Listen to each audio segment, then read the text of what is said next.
नमस्कार, आप देख रहे हैं लाइव इंडिया हर पल। मैं हूं आपके साथ रेखा मिश्रा। जयराम महतो की पार्टी जेएलकेएम पर कई सारे आरोप लग रहे हैं और पार्टी इन दिनों विवादों से घिरी हुई है। ऐसा पहली बार नहीं हुआ है जब पार्टी पर कोई आरोप लगा है और पार्टी किसी विवाद में आई है। लेकिन सवाल यह है कि आखिर पार्टी के साथ एक विवाद का नाता क्यों लगातार बढ़ता जा रहा है और आए दिन पार्टी पर आरोप क्यों लग रहे हैं। यानी कि पार्टी के नेताओं पर ये आरोप लगते हैं, कभी कंपनी प्रबंधन की ओर से लगाए जाते हैं तो खुद कभी पार्टी की महिला नेत्रियों की ओर से लगाए जाते हैं।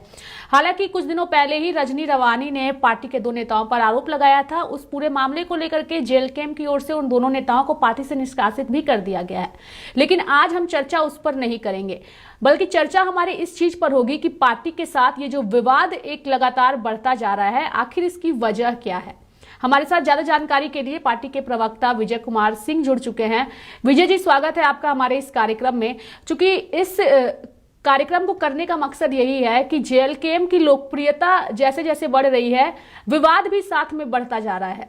आखिर क्या इसके पीछे की वजह है विजय जी, और पार्टी आए दिन विवादों में क्यों फंस रही है? देखिए, सबसे पहले मैं बहुत विनम्र होकर के आपके दर्शकों को जोहार करता हूं। जहां तक आप कह रहे हैं कि पार्टी में विवाद हो रहा है या पार्टी विवाद की शिकार हो रही है, देखिए, जब कभी भी अभी जो वर्तमान की जो राजनीति है, अगर उस राजनीति के ऊपर अगर आप ध्यान अगर दें तो आपको दो तीन बातों पर गौर करना पड़ेगा कि जब से जेएलकेएम का आविर्भाव हुआ है, जब से टाइगर जयराम महतो जी का राजनीति में आविर्भाव हुआ है, और इस उभार के कारण जिन लोगों की राजनीति को क्षति हुआ है, वो लगातार पार्टी को अस्थिर करने का, पार्टी के अंदरूनी मामलों को हैंडल करके, या जिसको कहते हैं कि मतलब टेम्पर करके एक ऐसा सिचुएशन क्रिएट करने की वो कोशिश कर रहे हैं, जिसके कारण की पार्टी को असमंजस की स्थिति का सामना करना पड़ रहा है। मैं स्वीकार कर रहा हूँ।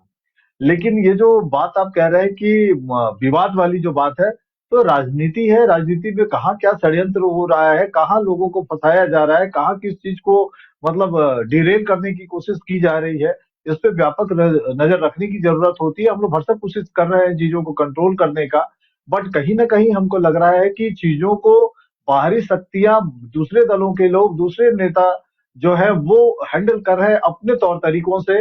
और शायद कहीं ना कहीं अपने लोगों की भी गलती है कि वो उस तरह के ताकतों का, उस तरह के लोगों का हथियार बन रहे हैं। ये दुर्भाग्यपूर्ण है, और जिसके कारण पार्टी को इस असमंजस की स्थिति का सामना करना पड़ रहा है। बट टाइगर जयराम महतो जी के नेतृत्व में हम लोग पूरी कोशिश कर रहे हैं कि पार्टी इस तरह के विवाद से जितना जल्दी से जल्दी हो सकता है रिकवर हो।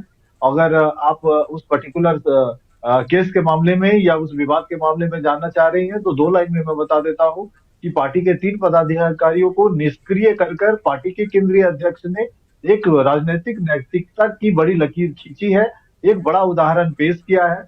मामला एफआईआर में भी है, अब पुलिस को भी जांच करना है, बट पार्टी ने एक कमेटी का गठन किया है, और पार्टी के तरफ से हम लोग भी चाह रहे हैं कि इस मामले की जांच हो। 7 सदस्यीय कमेटी है। अब जब जांच की रिपोर्ट आएगा तो फिर हम लोग देखेंगे कि क्या कुछ हुआ है इस पूरे मामले पर, फिर आगे की कार्रवाई की जाएगी।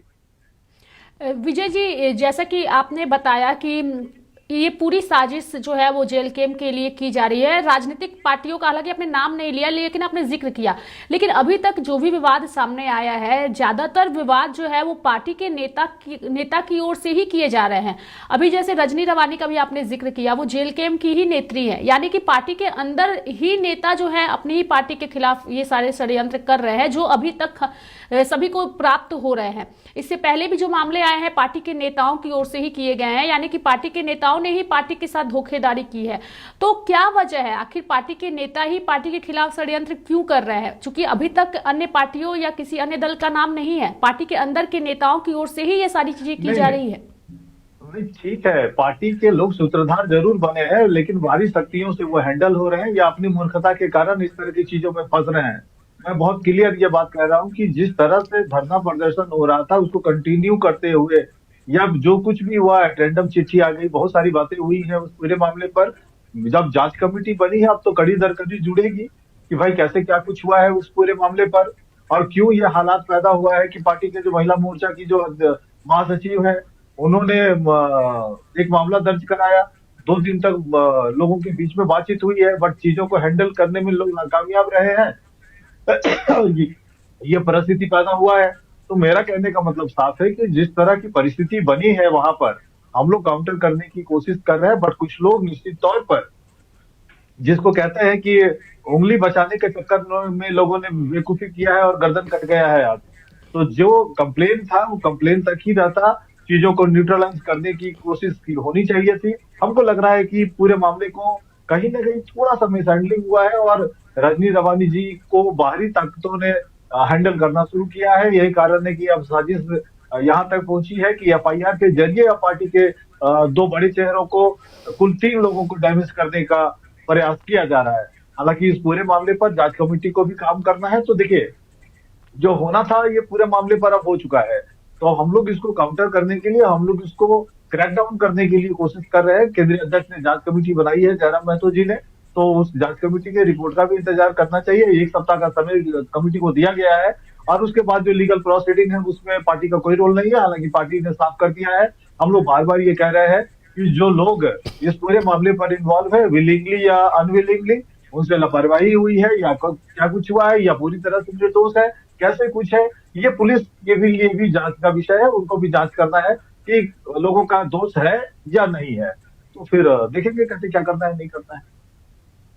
जी, एक सवाल चूंकि आपसे ये भी रहेगा विजय जी, देखिए इसमें कोई दो राय नहीं है कि जयराम महतो की जो पार्टी है जेएलकेएम, उसकी लोकप्रियता काफी ज्यादा है और सोशल मीडिया पर भी लोकप्रियता काफी ज्यादा है, लेकिन एक व्यक्ति पर पूरी तरीके से पार्टी जो है वो सिमटी हुई है, जयराम महतो, मतलब जेएलकेएम मतलब जयराम महतो, लेकिन पार्टी में अन्य और भी नेता हैं, उन्हें वो लोकप्रियता नहीं मिल पाती। तो क्या ये वजह भी है कि पार्टी जो नेता हैं वो जेएलकेएम के नाम पर ही लोकप्रियता पाने के लिए इस तरीके की राजनीति कर रहे हैं, चूंकि इस तरीके की बातें भी सामने आ रही है विजय जी?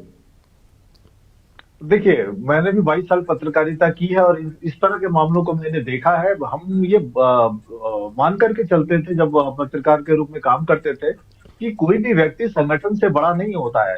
लेकिन जब आप झारखंड लोकतांत्रिक क्रांतिकारी मोर्चा की बात करेंगे तो ये पहला संगठन है जहां का नेता अपनी पार्टी से बड़ा है। आपको ये मानना पड़ेगा, जो चेहरा जयराम महतो जी का है वो संगठन से बड़ा चेहरा है। और ये बिरला उदाहरण है, ये rare of the rarest example है पॉलिटिकल सिनेरियो में कि कोई व्यक्ति का चेहरा इतना बड़ा है कि वो संगठन जहां खड़ा हो जाए वही संगठन है। तो इस मामले पर हमको लगता है कि ये एक्स्ट्रा ऑर्डिनरी और एक्सेप्शनल एग्जाम्पल है पॉलिटिक्स के अंदर। तो उस बात को आप ऐसे नहीं जोड़ सकते हैं। और दूसरी बात कि जो लोग पार्टी के अंदर है और टाइगर जयराम महतो जी के नाम से जाने जाते हैं, जेल के नाम से जाने जाते हैं, तो नेताओं के लिए भी ये फख्र का बात है। नेताओं के लिए भी ये गर्व का विषय है कि झारखंड लोकतांत्रिक क्रांतिकारी मोर्चा के कार्यकर्ता के रूप में या दूसरे पदाधिकारी के रूप में टाइगर जयराम महतो जी के नेतृत्व में काम करने का मौका मिल रहा है। जो एक ऐसा संगठन है जो पूरे राज्य की राजनीति को, जिसको कहते हैं कि पूरे डिस्कोर्स को जिसने बदल के रख दिया है। पहली बार चुनाव में उतरी है पार्टी और 14% वोट शेयर है। ये भी एग्जाम्पल पहली बार सेट हुआ है राज्य की राजनीति में। तो आपको भी समझना पड़ेगा कि जिस ढंग से एक बड़ी राजनीतिक लकीर खींची है, तो ये एक एक्स्ट्रा ऑर्डिनरी चीज है। इसका भी विश्लेषण होना चाहिए। और ये मलाल किसी के अंदर नहीं है कि लोग टाइगर जयराम महतो जी के अंदर काम करते हैं और जेएलकेएम के वो कार्यकर्ता है, वो नेता है। निश्चित तौर पे पूरी की पूरी पार्टी समर्पित है और पूरा का पूरा जो सेकंड लाइन ऑफ लीडरशिप है वो उनके नेतृत्व में काम करता है। और अगर एक चेहरा को इफ एंड बट कर रहा है तो ये उसकी समस्या है, मैं उससे इत्तेफाक नहीं रखता। विजय जी, चूंकि एक सवाल आपसे ये भी रहेगा, चूंकि ये जो पूरा मामला रजनी रवानी का सामने आया, इसके बाद पार्टी के 2 नेताओं पर कार्रवाई करते हुए उन्हें निष्कासित भी किया गया पार्टी से। रजनी रवानी क्या अभी भी पार्टी में बनी हुई हैं? और जब इस पूरे मामले की सच्चाई सामने आएगी तो उसके बाद, चूंकि ये जांच का विषय है और काफी सेंसिटिव मुद्दा भी है, तो ज्यादा इस मुद्दे पर चर्चा नहीं करेंगे, लेकिन क्या अभी भी रजनी रवानी पार्टी में बनी हुई है जेएलकेएम के साथ? देखिए, सबसे पहली बात कि 2 नहीं 3 पदाधिकारियों को निष्क्रिय किया गया है। और सबसे पहले इसको बात को समझिए, उनको न्यूट्रलाइज किया गया है, उनको निष्कासित नहीं किया गया, उनको कामकाज करने से रोका गया है।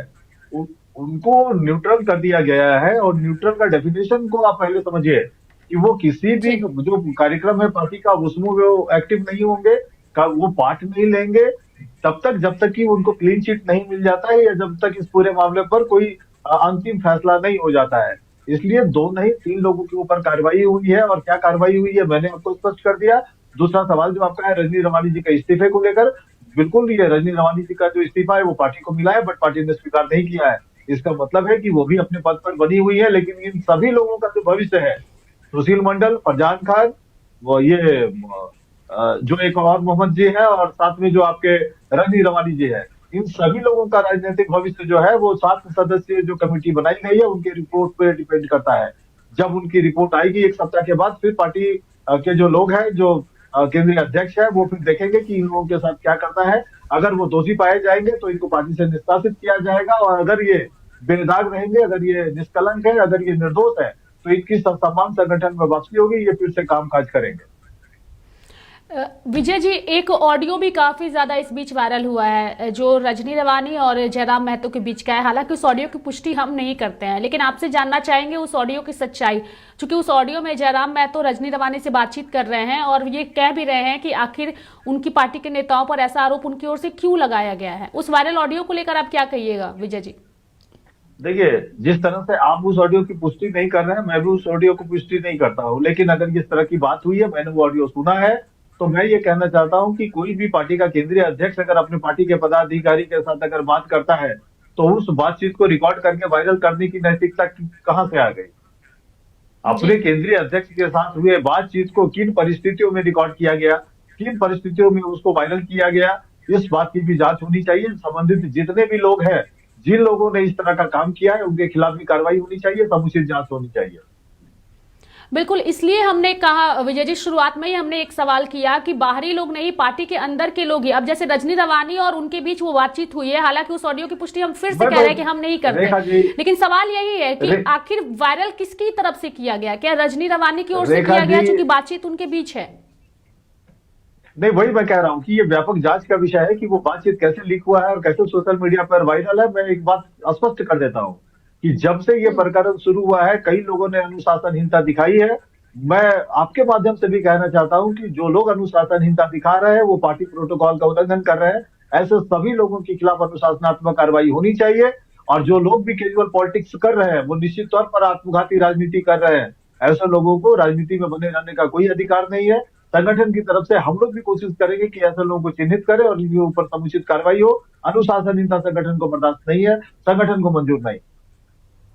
विजय जी, क्या लग रहा है, संगठन को मजबूत करने में जेएलकेएम के अंदर थोड़ी कमी है क्या?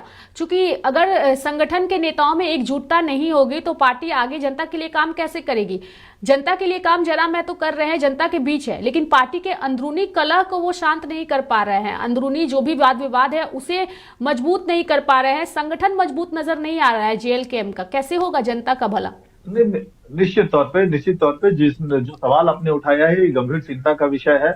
और जो लोग, मैं अभी तो थोड़ी देर पहले कह रहा था कि जो लोग इस तरह की चीजों में इंडल्ज हैं, जो लोग इस तरह की चीजों में इन्वॉल्व हैं, कैजुअल पॉलिटिक्स कर रहे हैं, वीडियो जारी करना, ऑडियो जारी करना, इससे बात करना, उससे बात करना, बहुत सारी चीजें हो रही हैं। सबको आत्मनियंत्रण बनाए रखते हुए लोगों को काम करना चाहिए। राजनीति के अंदर अगर आप काम कर रहे हैं तो आपकी एक सुचिता, आपकी एक मर्यादा होनी चाहिए। अगर आप मर्यादित रूप से किसी से बात नहीं करते हैं, किसी से अगर आप संवाद स्थापित नहीं करते हैं, और अगर वो उसमें अगर आप कैजुअल टॉक करते हैं और वो चीज अगर कहीं वायरल होती है, तो संबंधित सभी लोग दोषी हैं। सबको आत्मावलोकन, आत्मचिंतन करने की जरूरत है। एक कड़े अनुशासन की जरूरत मैं संगठन के अंदर महसूस करता हूँ। मैं स्वीकार करता हूँ इन बातों को। चलिए, ये तो हो गई जेएलकेएम पार्टी के अंदर के विवाद की बात। एक मुद्दा झारखंड में इस वक्त काफी गरमाया हुआ है और उसमें आप चूंकि पार्टी के प्रवक्ता हैं और आपकी प्रतिक्रिया लेना जरूरी है। बाबूलाल मरांडी ने एक मुद्दा उठाया है झारखंड में सरकारी नौकरी के घोटाले का। 2 लाख से अधिक नौकरियां जो है वो गायब है और इसका मुद्दा जो है वह बेहद गंभीर है। जेएलकेएम पार्टी इस मुद्दे पर क्या कहना चाहेगा? चूंकि युवाओं के भविष्य का सवाल है और युवाओं को नौकरी देने की बात सरकार करती है, लेकिन सरकारी नौकरियां ही गायब है। कहां गई वो नौकरियां, किसे मिली, किसी को नहीं पता। जेएलकेएम पार्टी का उस पर क्या रुख होगा? देखिए, बाबूलाल मरांडी जी भारतीय जनता पार्टी के कद्दावर नेता हैं। निश्चित तौर पर उन्होंने ये मुद्दा उठाया है और इस मामले पर हम लोग भी उनके साथ हैं। और हमको लग रहा है कि इस पूरे मामले पर कि अगर सरकारी नौकरियां, जो वैकेंसी जो है, अगर उसकी आहर्ता में अगर उसके जो डाटा है उनमें अगर हेर फेर अगर हुआ है और अगर नौकरियों को कम बता करके अगर दिखाया जा रहा है, तो कहीं ना कहीं हमको लग रहा है कि ये गंभीर विषय है। सरकार को इस पे व्हाइट पेपर जारी करना चाहिए, एक श्वेत पत्र जारी करके इस स्थिति को स्पष्ट करना चाहिए कि सरकारी स्तर पर झारखंड के अंदर जो झारखंड सरकार के विभिन्न विभाग है, उनके अंदर जो वैकेंट पोस्ट है उसको लेकर के एक व्हाइट पेपर सरकार की तरफ से जारी करना चाहिए, बाबूलाल मरांडी जी के इस आरोप का पार्टी समर्थन करती है और सरकार से व्हाइट पेपर की डिमांड करती है, क्योंकि युवाओं से जुड़ा हुआ ये गंभीर विषय है। जहां युवा आज रोजगार के लिए तरस रहा है, रोजगार के लिए भटक रहा है, परीक्षा में पेपर लीक हो रहा है, घोटाले हो रहे हैं, ऐसे हालात में नौकरी के जो अवसर है उनके आंकड़ों में हेरफेर पार्टी को स्वीकार नहीं, और जो झारखंड के शिक्षित बेरोजगार है उनके साथ धोखाधड़ी है। हम लोग भी निश्चित तौर पर बीजेपी के इस डिमांड में अपनी सहमति जताते हैं, सरकार से व्हाइट पेपर की डिमांड करते हैं। चलिए, बहुत बहुत धन्यवाद विजय जी हमारे साथ जुड़ने के लिए और बेबाकी के साथ हर एक सवाल का जवाब देने के लिए। हालांकि कई सारे सवाल हमने आपकी पार्टी के खिलाफ भी पूछे, लेकिन आपने बेबाकी से उनका जवाब दिया है, ये बेहद ही सराहनीय है। बहुत बहुत धन्यवाद हमारे साथ जुड़ने के लिए। तो झारखंड में फिलहाल जेएलकेएम पार्टी एक उभरती हुई पार्टी है, इसमें कोई दो राय नहीं है। भले ही पार्टी के पास एक ही विधायक है, लेकिन एक विधायक सभी विधायकों पर भारी है, इसमें भी कोई दो राय नहीं है। लेकिन विवाद जो है वो पार्टी के साथ लोकप्रियता जहां आगे है उसके जस्ट पीछे विवाद भी है। आखिर इसके पीछे की वजह हमने जानने की कोशिश की है और विजय जी ने स्पष्ट शब्दों में बताया है कि वजह भी क्या है। लेकिन कई ऐसे और मुद्दे हैं जिस पर अब जनता भी चाहती है कि जेएलकेएम पार्टी उस पर अपनी प्रतिक्रिया दे और हमने उसको लेकर सवाल भी किया है। मेरे साथ फिलहाल अभी के लिए इस खबर में इतना ही। आप देखते रहिए लाइव इंडिया हर पल। नमस्कार।